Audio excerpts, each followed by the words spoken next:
Hello, students, and welcome to the History Class 7, Chapter 3, Part 2. We were studying about the Delhi Sultans and we covered two topics in the last video. So, in this video, we will cover the next topic, a closer look administration and consolidation under the Khaljis and Tughlaqs. The consolidation of a kingdom as vast as the Delhi Sultanate needed reliable governors and administrators. जो consolidation था kingdom का वो दिल्ली सल्तनत जैसा vast था और उसमें reliable governors और एडमिनिस्ट्रेटर्स चाहिए थे. एक ऐसे गवर्नर्स, ऐसे रूलर्स और एडमिनिस्ट्रेटर्स जिन पर रिलाई किया जाए, जिन पर डिपेंड किया जा सके. Rather than appointing aristocrats and landed chieftains as governors, the early Delhi sultans, especially Iltutmish, favored their special slaves purchased for military service called bandagan in Persian. वो aristocrats मतलब जो डायरेक्ट रूल करते थे उन्हें appoint करने की बजाय या लैंडेड चीफ्टेन्स को अपॉइंट करने की बजाय, गवर्नर्स बनाने की बजाय, उन्हें जो अर्ली दिल्ली सुल्तान्स थे, जो इल्तुतमिश, वो स्पेशल स्लेव्स को, स्पेशल नौकरों को परचेज करते थे जो आर्मी के लिए. बंदागन कहते थे उन्हें पर्शियन में. उन्हें अपॉइंट करते थे गवर्नर्स के लिए, वो उन्हें फेवर करते थे. इसका मतलब यह है कि वो पावरफुल अरिस्टोक्रेट्स या पावरफुल रूलर्स को गवर्नर ना बनाकर जो उनके स्लेव्स होते थे उन्हीं को गवर्नर्स बनाने के लिए फेवर करते थे, जिसको बंदागन कहते हैं पर्शियन में. They were carefully trained to man some of the most important political offices in the kingdom. अब इस लाइन का मतलब है ट्रेन टू मैन, मतलब उसे चलाना, उसे एक आदमी की तरह ऑफिस चलाना. पॉलिटिकल ऑफिसेज को किंगडम में चलाने के लिए ट्रेनिंग दी जाती थी उन्हें. Since they were totally dependent upon their master, the sultan को trust and rely upon them. क्योंकि वो अपने मास्टर पे ही डिपेंडेंट होते थे, अपने फूड के लिए, अपने शेल्टर के लिए, अपनी लाइफ के लिए, तो इसलिए सुल्तान या रूलर, उनका मास्टर, उन पर ट्रस्ट भी कर सकता था और उन्हें उन पर डिपेंड भी कर सकता था, रिलाई भी कर सकता था. Slaves rather than sons. इसमें ये लाइन भी कही गई है कि अपने बेटों से ज़्यादा इम्पोर्टेंस वो अपने स्लेव्स को देते थे, अपने नौकरों को देते थे. The Khaljis and Tughlaqs continued to use bandagan and also raised people of humble birth, who were often their clients to high political positions. जो खलजीज और तुगलक्स होते थे वो बंदागन मतलब स्लेव्स को यूज़ करने कंटिन्यू करते थे, वो यूज़ करते थे उनको, और वो ऐसे लोगों को भी रेस करते थे जिनका हम्बल बर्थ होता था और उनके वो क्लाइंट्स होते थे और उनकी हाई पॉलिटिकल पोजीशंस होती थी. They were politically very powerful. They were appointed as generals and governors. उन्हें वो जनरल्स और गवर्नर्स की पोजीशन पे रिक्रूट करते थे. However this also introduced an element of political instability. लेकिन इससे एक साइड इफ़ेक्ट क्या होता था कि पॉलिटिकल इंस्टेबिलिटी हो जाती थी, कि politically it was not stable. वो स्टेबिलिटी एक हट जाती थी वहाँ से, बैलेंस नहीं बना रहता था, क्योंकि हाई पॉलिटिकल पोजीशंस वालों को ही ज़्यादातर पावर मिल जाती थी. Slaves and clients were loyal to their masters and patrons but not to their heirs. जो स्लेव्स, उनके नौकर और क्लाइंट्स होते थे, वो अपने मास्टर्स के तो लॉयल होते थे, मतलब मास्टर्स के लिए तो उन पे बहुत ट्रस्ट किया जा सकता था, लेकिन उनके हायर्स मतलब जो उन्हें अपॉइंट करते थे, जिनके पास उन्हें बाद में मास्टर भेजता था किराए पे रखवाते थे, उन पे वो लॉयल नहीं होते थे, उनके लिए वो ट्रस्टवर्दी नहीं होते थे, विश्वासु नहीं होते थे। New sultans had their own servants, जो नए सुल्तान्स थे, नए रूलर्स थे, उनके अपने खुद के सर्वेंट्स थे नए। As a result the accession of the new monarch often saw conflict between the old and the new nobility. इसलिए नया मोनार्क मतलब नया रूलर, मोनार्क होता है जो मॉन मतलब मॉन का मतलब होता है one and arc means ruler, monarch one ruler often saw conflict between the old and new nobility. तो नया और पुराने लोगों में उस पर कन्फ्लिक्ट होती थी कि कौन मोनार्क बनेगा। The patronage of these humble people by the Delhi Sultans also shocked many elites, and the authors of Persian Tawarikh criticized the Delhi Sultans for appointing the low and base born to high offices. इस पे बहुत सारी opposition's होती थी। जो Persians तवारीख के authors होते थे वो दिल्ली सुल्तान्स को इसके लिए क्रिटिसाइज़ करते थे, उनको अपोज करते थे कि आप लो और बेस मॉन को मतलब स्लेव्स को, छोटे लोगों को इतनी हाई ऑफिसेज में अपॉइंट क्यों कर रहे हो। क्लाइंट का क्या मतलब होता है? Client is someone who is under the protection of another, a dependent और हैंगर ऑन, जो किसी की प्रोटेक्शन में हो या किसी पे डिपेंडेंट हो। Like the earlier sultans, the Khalji and Tughlaq monarchs appointed military commanders as governors of territories of varying sizes. पुराने सुल्तानों की तरह जो खलजी और तुगलक मोनार्क्स थे वो भी मिलिट्री कमांडर्स को ही गवर्नर्स बना देते थे, बड़ी बड़ी और छोटी छोटी हर टाइप के टेरिटरीज के। These lands were called iqta and their holder was called iqtadar or मुक्ति।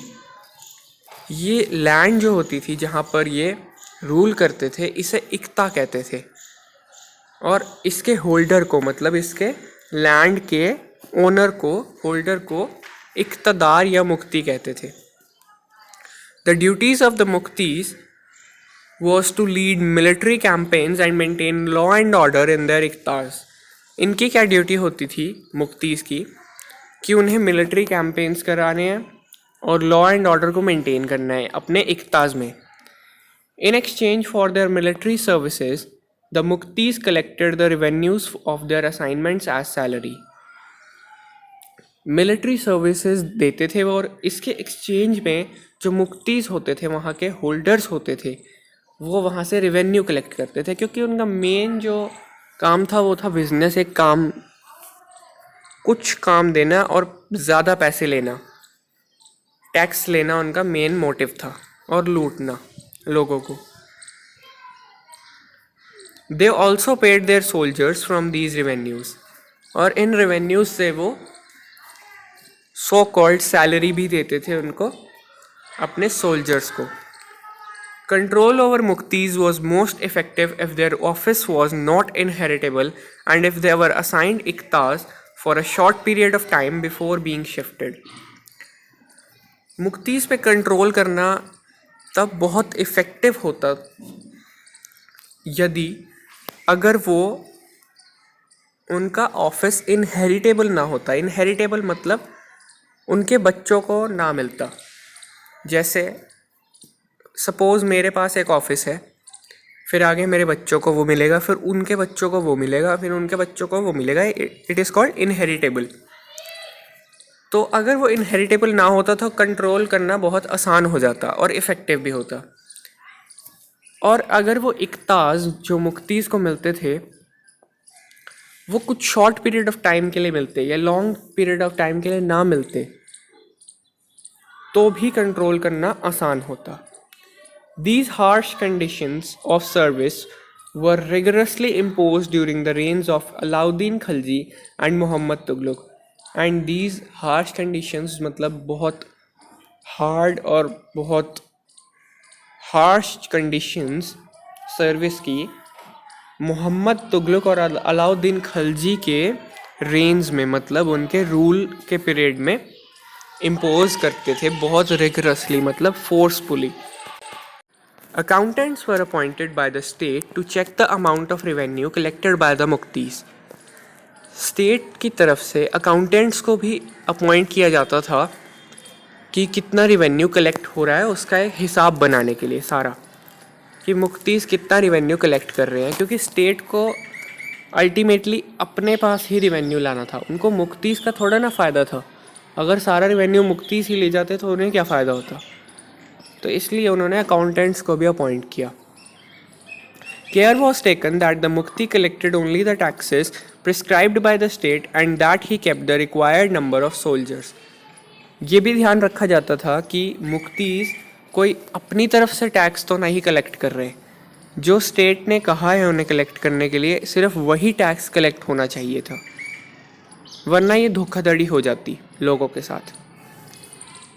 और जितने सोल्जर्स चाहिए वो उतने ही सोल्जर्स रखें, ये भी इंश्योर किया जाता था। ये नहीं है कि वो अपनी मर्जी से जितने मर्जी सोल्जर्स रख सकें। As the Delhi Sultans brought the hinterland of the cities under their control, they forced the landed chieftains, the Samanta aristocrats and rich landlords to accept their authority. जैसे ही दिल्ली सुल्तान्स हिंटरलैंड्स को acquire कर लेते थे, मैंने पिछली video में भी hinterlands का बताया था कि क्या होते हैं वो, पोर्ट्स के अराउंड जो लैंड्स होता है उसको हिंटरलैंड कहते हैं। और जैसे ही वो उनके कंट्रोल में हिंटरलैंड आ जाता था, वो लैंडेड चीफ्टेंस को, समंता को, अरिस्टोक्रेट्स को, सबको फोर्स करते थे कि उनकी पावर को वो एक्सेप्ट कर ले, कि अब वही वहाँ पे पावरफुल है और कोई नहीं। Under Alauddin Khilji the state brought the assessment and collection of land revenue under its own control. Alauddin Khilji के अंडर स्टेट लैंड रेवेन्यू की कलेक्शन को और असेसमेंट को अपने कंट्रोल के अंडर ले आया था। The rights of the local chieftains to levy taxes were cancelled and they were also forced to pay taxes. Local chieftains जो कुछ भी टैक्स किसी पे भी इम्पोज कर सकते थे, उस पावर को, उस राइट को उनसे कैंसिल करवा दिया गया था और उन्हें छीन लिया गया था। And oppositely they were also forced to pay the taxes, not to levy the taxes, not to impose the taxes, they were also forced to pay the taxes. मतलब जो टैक्स लेते थे उनसे ही टैक्स उन्होंने ले लिया। The sultans administrators measured the land and kept careful accounts. सुल्तान के जो एडमिनिस्ट्रेटर्स होते थे वो लैंड को मेजर करते थे और केयरफुल अकाउंट्स बनाते थे। Some of the old chieftains and landlords served the sultanate as revenue collectors and assessors. कुछ पुराने chieftains और landlords सल्तनत को रेवेन्यू कलेक्टर और असेसर्स के रूप में सर्व करते थे। There were 3 types of taxes. अब वहाँ पे 3 टाइप्स के रेवेन्यूज थे, टैक्सेस थे। Number 1 on cultivation called kharaj and amounting to about 50% of the peasants produce. जितना भी फार्मर प्रोड्यूस करेगा उसका 50% उसे स्टेट को सौंपना होगा। इसे खराज नाम दिया गया था, कल्टिवेशन टैक्स था ये। सेकेंड नंबर पे ऑन कैटल, मतलब लाइव स्टॉक, मतलब एनिमल्स। नंबर 3 ऑन हाउसेस, जहाँ पर वो रहते थे उनके हाउसेस पे भी टैक्स था, house tax, cattle tax and cultivation tax. 3 types के टैक्सेस थे। It is important to remember that large parts of the subcontinent remained outside the control of the Delhi Sultans. अब बहुत सारे जो पार्ट्स थे, बहुत बड़े बड़े पार्ट्स थे सब कॉन्टिनेंट के, वो दिल्ली सुल्तान्स के कंट्रोल में नहीं थे। ये एक बहुत इंपॉर्टेंट बात है। It was difficult to control distant provinces like Bengal from Delhi and soon after annexing southern India the entire region became independent. ये बहुत मुश्किल था कि बंगाल इतना दूर है दिल्ली से, तो उसे कैसे दिल्ली से कंट्रोल किया जाए। ये एक बहुत डिफ़िकल्ट बात थी। और जैसे हमने पहले भी पढ़ा था पिछले वीडियो में कि वहाँ पे कम्युनिकेशन रूट्स का बहुत प्रॉब्लम रहता था कि कम्युनिकेशन रूट्स कोलैप्स कर जाती थी, एंड कर जाती थी जैसे ही कोई वॉर की सिचुएशन आती थी। और सदर्न इंडिया को इनेक्स करने के बाद, मतलब वहाँ पर कब्ज़ा करने के बाद थोड़ा सा ही वहाँ पे पूरा रीजन इंडिपेंडेंट हो गया था। Even in the Gangetic plain there were forested areas that सल्तनत forces could not penetrate। बहुत बड़ा, मतलब जैंजेटिक प्लेन में भी कुछ ऐसे फॉरेस्टेड एरियाज थे जहाँ पर सल्तनत की फोर्सेस पेनिट्रेट नहीं कर पाती थी, मतलब जा नहीं सकती थी। Local chieftains established their rule in these regions. जो लोकल वहाँ के चीफ्टेंस थे वो इन रीजन्स में अपना कंट्रोल एस्टैब्लिश करने लग गए, मतलब शुरू करने लग गए। Sometimes rulers like Alauddin Khilji and Muhammad Tughlaq could force their control in these areas, but only for a short duration। अब कुछ जो रूलर्स थे अलाउद्दीन खिलजी और मोहम्मद तुगलक जैसे, वो अपना कंट्रोल इन एरियाज़ में कुछ समय के लिए फोर्स कर देते थे कि हमारा कंट्रोल है यहाँ पे, पर उनका ये कंट्रोल बहुत देर तक नहीं चल पाता था, ये कुछ शॉर्ट ड्यूरेशन के लिए ही रहता था। The Mongols under Genghis Khan invaded Transoxiana in northeast Iran in 1219 and the Delhi Sultanate faced their onslaught soon after। Genghis Khan के अंडर मंगोल्स ने ट्रांसोक्सियाना, ईरान में नॉर्थ वेस्ट में ट्रांसोक्सियाना नाम की एक जगह थी, वहाँ पर 1219 में उन्होंने इन्वेड किया, मतलब फोर्सफुली वहाँ पे एंटर किया और दिल्ली सल्तनत को एक ऑनस्लॉट फेस करना पड़ा, एक डिफ़िकल्ट सिचुएशन फेस करनी पड़ी। Mongol attacks on the Delhi Sultanate increased during the reign of Alauddin Khilji in the early years of Muhammad Tughlaq rules also. मतलब मंगोल के अटैक्स दिल्ली सल्तनत पर बहुत ज़्यादा बढ़ गए थे अलाउद्दीन खिलजी और मोहम्मद तुगलक के रूल में।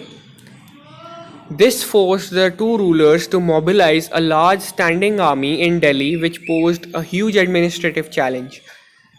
इससे इन दोनों रूलर्स को फोर्स हुआ, इन पे एक प्रेशर आया कि इन्हें एक लार्ज, बहुत बड़ी आर्मी चाहिए जो दिल्ली में इनके बिहाफ पर खड़ी रहे, लेकिन ये एक बहुत ह्यूज एडमिनिस्ट्रेटिव चैलेंज था। Let us see how the two sultans dealt with this। In this list of Muhammad Tughlaq's failures, we sometimes forget that for the first time in the history of the Sultanate, a Delhi Sultan planned a campaign to capture Mongol territory। इस list में मोहम्मद तुगलक के जो failures थे, इसमें हम कई बार ये भूल जाते हैं कि पहली दफ़ा हिस्ट्री में, सल्तनत की हिस्ट्री में, एक दिल्ली सुल्तान ने ही कैंपेन प्लान किया था मंगोल टेरिटरी को कैप्चर करने के लिए। Unlike Alauddin's defensive measures, Muhammad Tughlaq's measures were conceived as a part of a military offensive against the Mongols. Mongols के अगेंस्ट था मोहम्मद तुगलक, लेकिन अलाउद्दीन डिफेंसिव रहता था और मंगोल्स पे अटैक नहीं करता था। ये अलाउद्दीन खिलजी और मोहम्मद तुगलक के कुछ फेलियर्स हैं, ये आप रीड कर सकते हैं, इन्हें समझाने की बहुत कोई आवश्यकता नहीं है। ये थे हमारे एडमिनिस्ट्रेशन का हमारा closer look. This was our part 2 of the chapter. In the next video we will discuss the next topic, that is the Sultanate in the 15th and the 16th centuries. Till then, goodbye, thank you, and don't forget to subscribe my channel.